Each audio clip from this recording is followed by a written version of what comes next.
Hey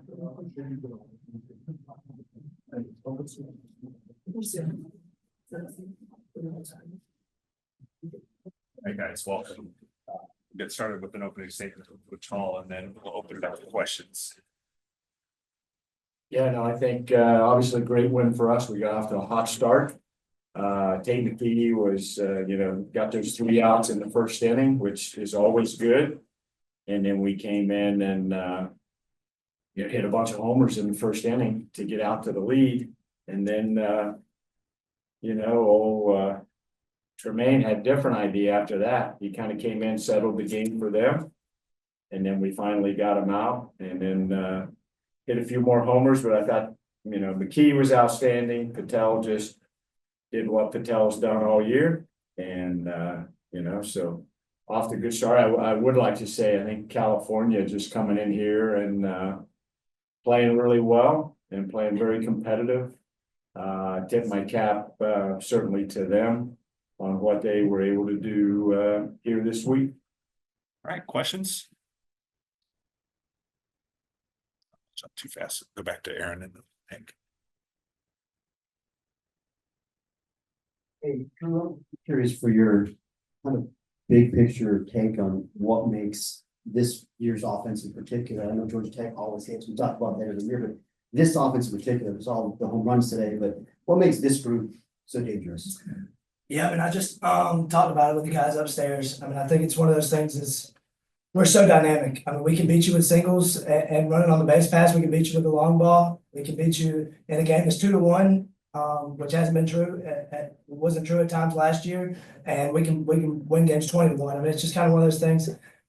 There's so many different ways we can beat teams right now, and it doesn't always have to be the same way. And I think that's kind of what's made this team special so far this year.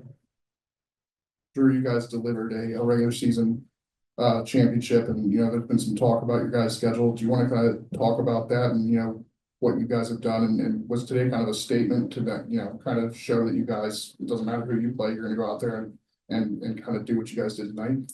Yeah, I mean, I think everybody gets the chance to play 30 games in the ACC, and I mean, obviously we don't make our schedule, and we went out there and did what we were supposed to do. I mean, at the end of the day, when you win 19 games in the ACC, I mean, there's something that should be said for that, and I think it's tough that some people are kind of trying to take that away from us. But I mean, at the end of the day, we just got to continue to go out there and prove what we can do, and they're a really good ball team.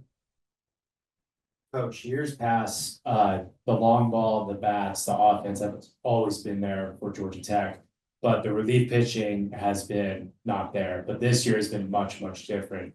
What do you say to him about Mason Patel and his performance coming in relief and all the other guys? Well, he's been outstanding. I mean, I said it a little bit ago. I'd hate to think where we would be without him. I mean, he's got, I don't know how many wins, maybe 11. Where's Anthony? 11. So he's got 11 wins. How many saves? 5 saves. So that's 16 decisions in our 40 wins. And and so I'd hate to think where we would be without him. He's been great for us all year. And I was happy we scored some runs so we could kind of get him out of that game. He didn't have to throw a 3rd inning there today. And but he's been great, as has certainly a lot of other guys on our pitching staff. And Drew, how big is it to have a pitching staff and those relief guys for the offense, not having so much pressure on you guys to keep the offense going? Yeah, I mean, 100%. I mean, I think it's kind of a thing that works both ways. I mean, when you have good relief pitchers that can keep you in the game, number one, and it also kind of takes some pressure off the offense to continue to score. I mean, obviously the offense performs better when they have less pressure, and continue wins more games when there's guys that can shut it down.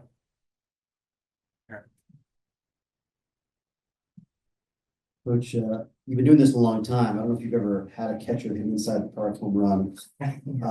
But this program has such a rich history with catchers. This guy just seems different from the typical mold, obviously, right? With the athleticism.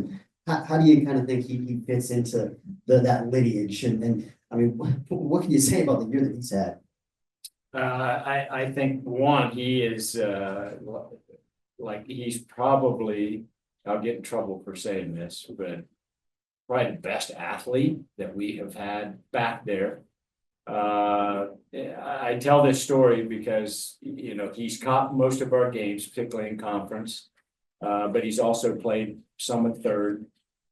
And we were playing at Virginia Tech first weekend of the year, and I caught him on Friday. I think it was Saturday. We played him at third.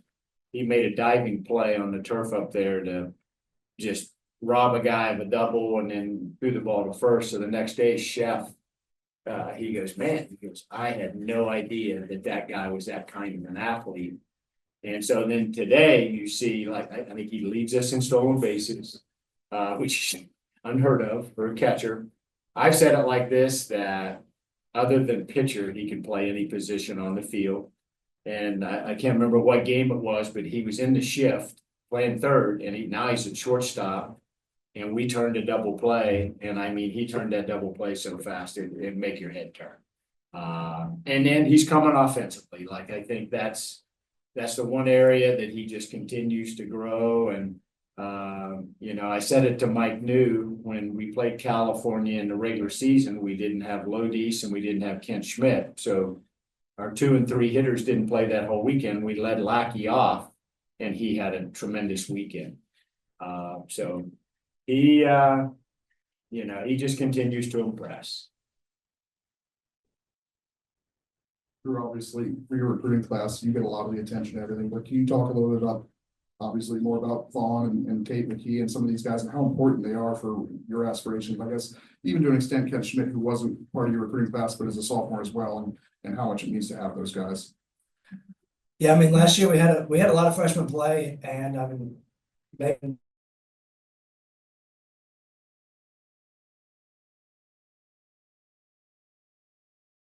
Tate, and I mean, just, we've had so many guys really step up this year. I mean, everybody knows, I mean, we're running our lineup pretty consistently with only one draft eligible. I mean, eight out of 9 guys are freshmen and sophomores. And I mean, that really says something about how well, number one, how well we can develop and get those guys ready to go. And number two, I mean, how talented those guys are in the first place to be able to step in and hit, I mean, in the 300s. I mean, every guy in our lineup against ACC competition. I mean, it says a lot to who we are as Georgia Tech and how we go about it, our stuff. Well, good. Thank you, guys. Thanks.